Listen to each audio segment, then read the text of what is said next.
How you doing, guys? Chris here. Well, crashing is nothing new to us, and we've all said it at least once. Last pack.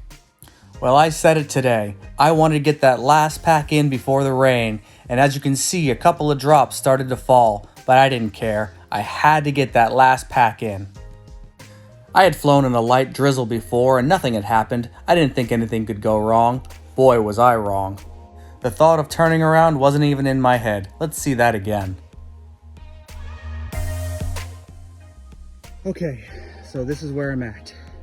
Take a good look at this wilderness, this crazy spot that my quad decided to fail safe and fall right there. I can't believe I found it. Ooh, that sucks, but no battery, but I'm gonna take that loss. Got the quad back. Always put a buzzer on, guys.